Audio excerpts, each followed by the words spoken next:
Hi guys, hope you're well. This video was inspired by real life events. When I was a second year apprentice, I had a prolonged stay in hospital. And whilst there, I had the following conversation with a fellow patient. Hello lad, how are you today? Yeah, I'm a bit better today, thanks. Woodworking magazine, eh?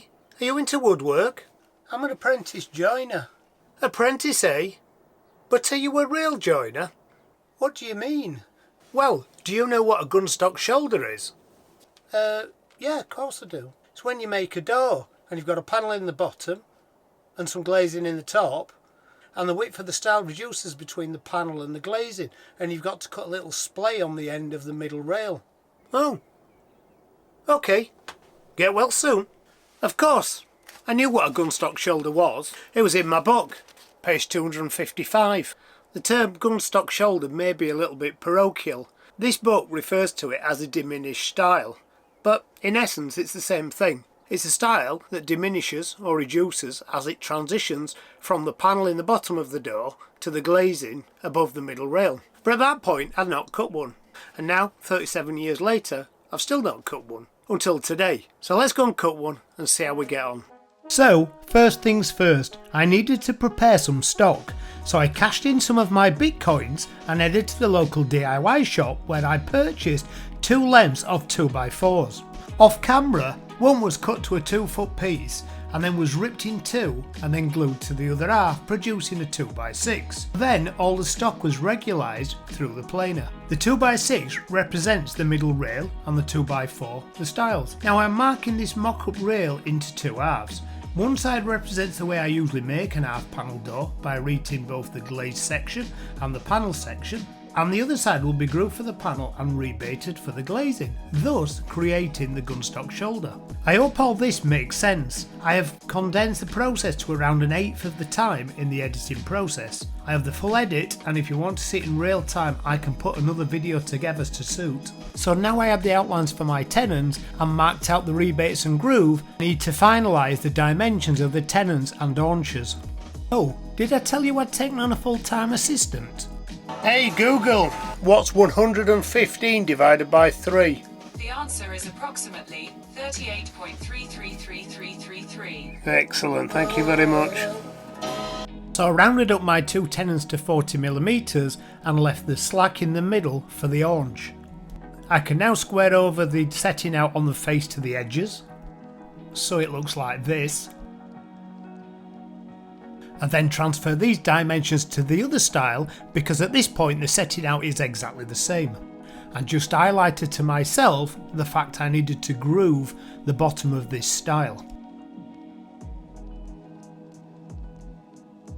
And now I know the sizes of my rebate, I can use this information to reference to my marking gauge to mark out the shoulders of the tenons and the mortices. You saw my video I made last year on long and short shoulders. You'll know how the length of the mortise pocket is dictated by the rebate sitting on or above the tenon.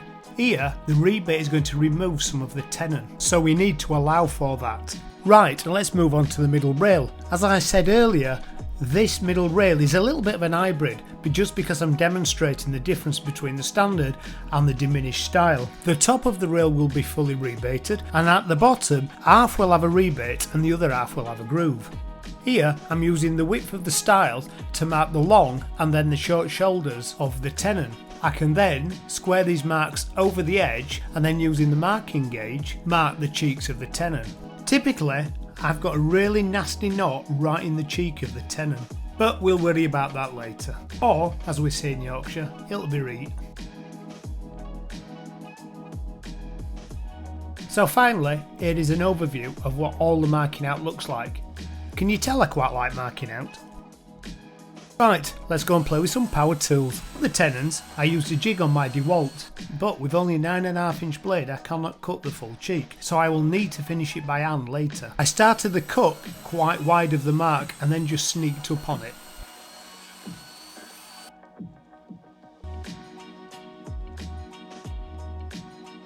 And when I finished, it looked like this, with a 12mm thick tenon. And then to cut the shoulders, I just ran my Festool track saw over the lines. And whilst I was at it, I cut the overhang I'd created earlier off. Maybe someday I'll take you to my dad's old workshop he still has his Woodworking, mortice and tenon, even though he's well retired. For me, I had to knock up a quick jig and use my pillar drill and a 12mm drill to cut out the mortice, and then using a combination of handsaws I just dressed up the end of the tenons.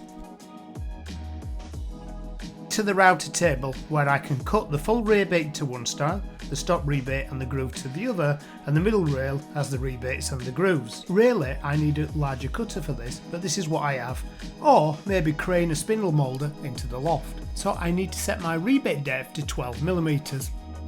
Near enough. And then, over a few passes, crank the cutter higher and higher until I achieve all the rebates and grooves.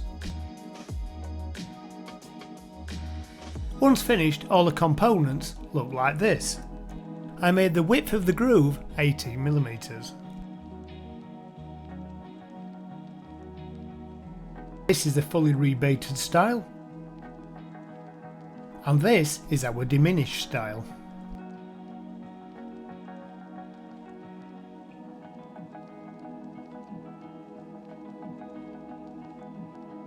Now I have machined my components, I need to finish them by hand. Of course, if I had a mortice and tenon machine, I wouldn't have needed to have done this. But where is the fun in that when you can get down and dirty with a chisel and mallet? Firstly, I complete the joints on the fully rebated stile. And once the joints are fitted, I can mark the haunch markings out on the tenon and cut them out at the bandsaw. The waist is cut in wedge format and I will need these later. Happy with that? One down, one to go. In similar fashion to the rebated stile, the tenon and mortice pockets are fitted into the gunstock side and the haunch is cut out.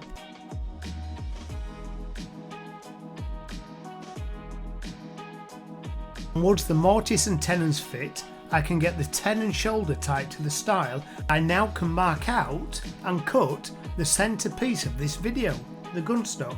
I am in uncharted territory here, so as you can see, I did have a little ponder about it.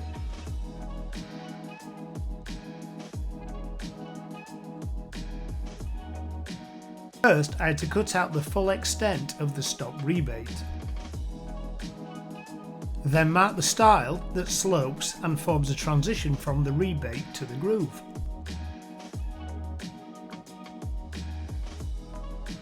I marked the timber fibres with a knife just to make sure I got a clean cut as possible, and then started hacking away.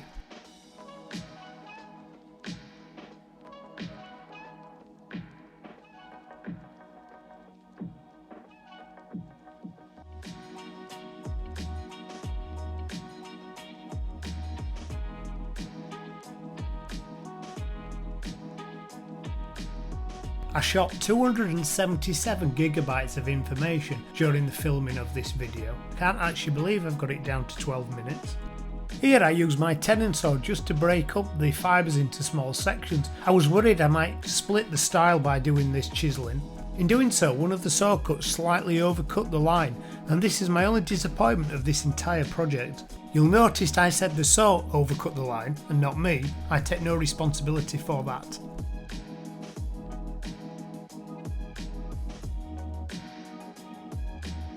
For now, this is good enough. Right, let's fit the tenon in and see what that looks like.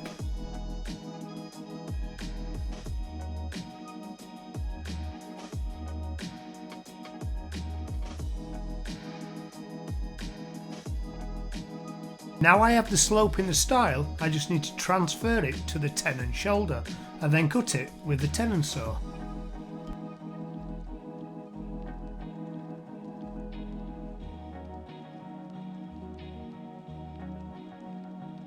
Final step here guys, I don't want to mess it up now.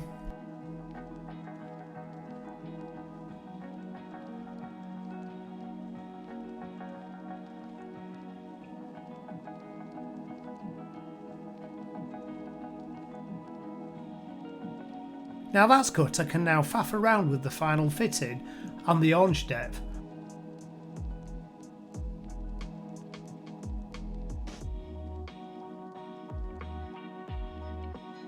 Finally, ensuring it will go together dry.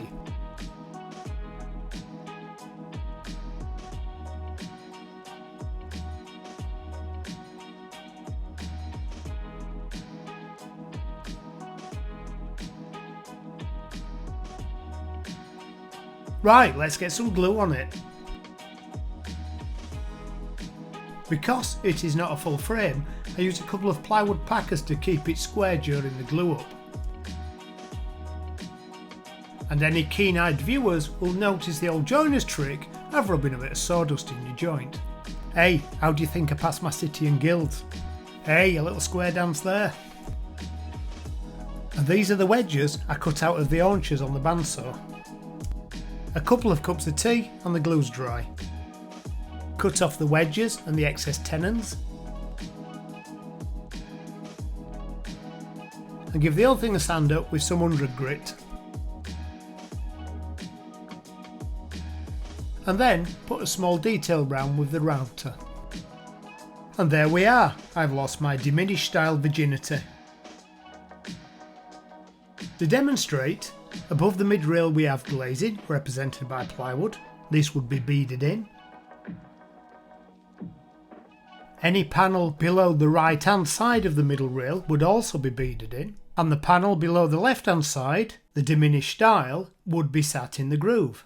Of course, in a full door build, the panel would need to be inserted at glue up. A beaded in panel could be added later. And that's it. I really enjoyed making this. Some of my other woodworking joint videos are here.